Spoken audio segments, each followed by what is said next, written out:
Hujambo na karibu. Bwana wetu Yesu Kristo asifiwe. Natumai Bwana amekulinda, amekupa hifadhi tangu asubuhi hadi jioni, tangu jioni hadi asubuhi, mchana mzima, usiku kucha. Tunafaa kumshukuru yeye. Maana Yohana 1 kuanzia penyewe inasema, tangu mwanzo na hapo mwanzo kulikuwa neno. Na vile huyo neno alikuwepo, yupo mpaka leo. Bado anafanya kama alivyofanya. Bado anaumba kama alivyoumba. Uumbaji wa Mungu haujaisha. Bado upo. Leo yupo aliyebarikiwa, jana kuna yule alibarikiwa, na kesho kuna yule atabarikiwa. So uumbaji unaendelea hata kwa maisha ya wanadamu. Uumbaji unaendelea. Ndio maana wapo watoto wanaozaliwa leo, wapo waliozaliwa jana, na wapo wengine watazaliwa kesho. Uumbaji unaendelea. Huyo ambaye alikuwa neno, huyo ambaye alikuwa na Mungu, huyo ambaye alikuwa Mungu, still in operational, bado anafanya kazi. Kwa hivyo, nataka tu niombe, kisha nilete neno na Bwana atatubariki. Baba, kwa jina la Bwana wetu Yesu Kristo, na kushukuru jioni hii, nasema asante kwetu hapa jioni. Wapo wengine kwa usiku, wengine asubuhi, wengine ni mchana. Sifa na utukufu zikurejee. Asante kwa nguvu, neema na kibali chako juu ya maisha yetu. Tukuka, abudiwa. Napoleta neno kwa ajili ya watu wako, likawe la baraka, likaguze mioyo yetu na kubadilisha nafsi zetu, tukakuelekee wewe kwa jina la Yesu Kristo. Wewe ni mwema, hakuna mwingine kama wewe. Kwa jina la Yesu naomba na kushukuru. Amina. Bwana tubariki sana. Nasoma katika kitabu cha Wakorintho wa kwanza. Wakorintho wa kwanza mlango wa 15 mstari 20 hadi 26. Tusikie Bwana anasema nini pale. Biblia inasema hivi: But in fact Christ has been raised from the dead, the first fruits of those who have fallen asleep.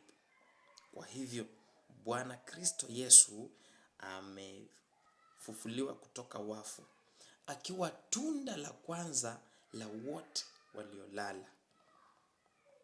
Yeye amekwisha fufuliwa, hayupo makaburini. Na Bwana akusaidie kwamba Yesu afufuliwe ndani mwako leo hii. Kama juzi mwezi wa 4 tulivyokuwa tunaadhimisha siku ya Pasaka, Bwana anasema yeye aliye tunda la kwanza la wale waliolala. So kumbe ina maana wale wanaolala katika Yesu hawajafa, wamelala. Na yeye ndiye tunda la kwanza la wote waliolala, na amefufuliwa. Mstari wa 21 anasema, For as by a man came death, by a man has also come the resurrection from the dead. Kupitia mtu mmoja. Mtu huyu mmoja ni nani? Baba wa mataifa yote, baba wa kila kiumbe ambacho ni mwanadamu, Adamu na Hawa. Tuseme Adamu. Kupitia Adamu vifo viliingia, ama kifo kiliingia. Lakini kupitia Bwana wetu Yesu Kristo kifo kiliondolewa. So wale wanaokufa katika Bwana, katika Yesu, katika neno, katika Mungu hawajafa, wamelala. Na ndio Biblia inasema hapa, kupitia mtu mmoja mauti yaliingia katika wanadamu, na kupitia mtu mmoja mauti yaliondolewa. Yule atakayekufa kama hayuko ndani ya Bwana, kama hayuko ndani ya neno, kama hayuko ndani ya Yesu, huyo ndiye atakufa. Lakini huyu mwingine ambaye yuko ndani ya Yesu amelala. Acha nisome Warumi 10 mstari wa 9. Tusikie Bwana anatuambia nini hapo. Warumi 10 mstari wa 9. Romans 10 verse 9. Because if you confess with your mouth that Jesus is Lord and believe in your heart that God raised him from the dead, you will be saved. Ndio upate wokovu, lazima ukiri kwa kinywa chako kwamba Yesu ni Bwana, na uamini kwa moyo wako kwamba Mungu alimfufua kutoka wafu, utaokoka. Hiyo ni Warumi 10:9. Na kwa Wakorintho wa kwanza 15:20, Bwana anasema hivi: But in fact Christ has risen from the dead, the first fruit of those who have fallen asleep. Yesu amefufuliwa kutoka wafu, na yeye ndiye tunda la kwanza la wote waliolala. Kama amefufuliwa, na Warumi anatuambia ukiamini kwamba Mungu alimfufua kutoka wafu unaokoka. Kwa hivyo yeye akifufuka, vipo vingi vinavyofufuka kwa maisha yetu. Yapo mambo mengi sana yanayofufuka katika maisha yetu, na anafufuka ikiwa umemwamini. Bwana anasema hapa kwa mstari wa 22, For as in Adam all die, and also in Christ shall all be made alive. Kupitia Adamu sote tunafaa kufa, wote sote, lakini kupitia Bwana wetu Yesu Kristo tunapaswa kuishi. Sasa Yesu amekuja ndio uishi. Ukiwa bila Yesu huwezi ishi, unakufa. Unahitaji Yesu ndio maisha yako yawepo, ndio uweze kuona kiroho, ndio mipango yako ifaulu, ndio mambo yako yaende sawa. Unahitaji Yesu, maana yeye ndio ufufuo. Jesus is the resurrection. You need him. Tunaendelea mstari 23, anasema but each of his own order, but each in his own order. Christ the first fruits, then at his coming those who belong to Christ. Yeye ndio tunda la kwanza kwa wale wanaomwamini. Yeye ndio wa kwanza kwa wale wanaomwamini, na hata akija anakuja kwa sababu ya wale wanaomwamini, maana watafufuliwa kama alivyofufuliwa.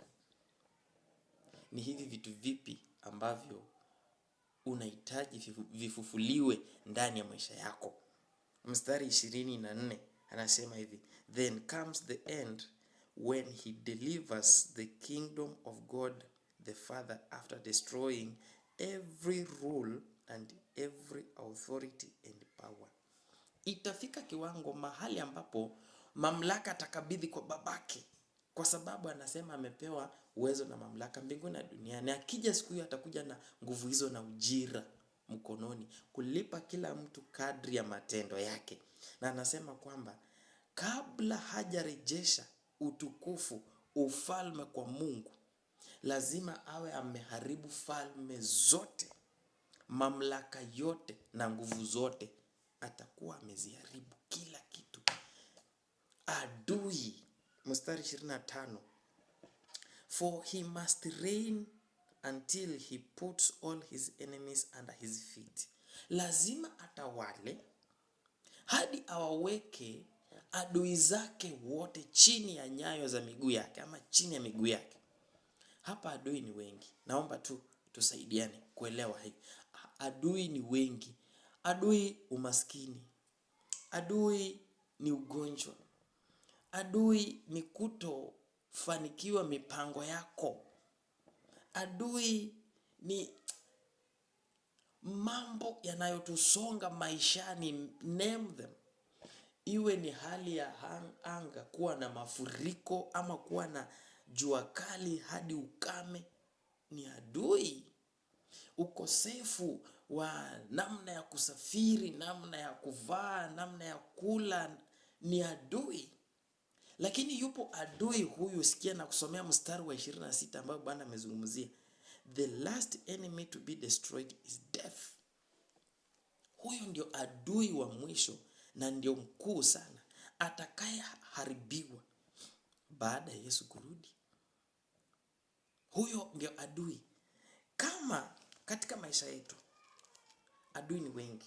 Jirani, wachawi, majini, mafreemason, waganga, njaa, ufukara, ugonjwa, name them. Zote ni adui. Lakini kuna huyu adui ambaye Bwana amemtaja kwa jina, ambaye ndio kifo.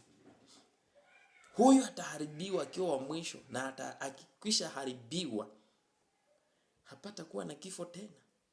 Watu wataishi, watakaosazwa, watakaosalia wataishi. Situombe Mungu tuwe miongoni mwa hao. Hata kabla kifo hakijaharibiwa, Bwana aharibu vyote vilivyo vigumu kwa maisha yetu, vinavyotusumbua, vinavyotufinyilia, vinavyotukandamiza. Bwana atusaidie, Bwana atutetee. Kumbuka kwa Warumi 10:9 tumesema, ikiwa utakiri kwa kinywa chako kwamba Yesu ni Bwana na uamini kwa moyo wako kwamba Mungu amemfufua kutoka wafu, unaokoka.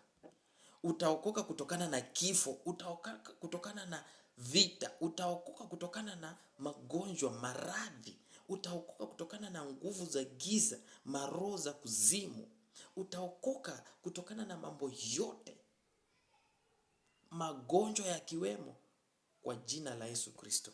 Bwana tende wema, Bwana tusaidie. Asante sana kwa kuwa pamoja nami, na kukaribisha kulike video hii, kushare video hii, kusubscribe kwa channel hii, na Bwana atatubariki. Hadi wakati mwingine, Baba yetu, kwa jina la Yesu Kristo na kushukuru.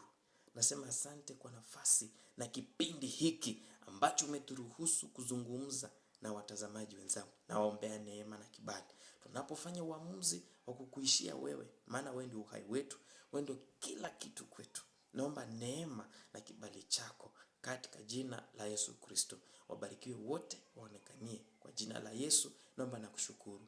Amina. Asante Yesu. Bwana kubariki sana. Pale Facebook tupo, hapa YouTube tupo. Bwana anatusaidia. Hata wakapokutana tena, neema Bwana wetu Yesu Kristo na upendo wa Muumba Baba na ushirika wa Roho Mtakatifu uwe pamoja nasi tangia sasa hata hadi milele. Amina, amina, amina. Barikiwa sana. Amen.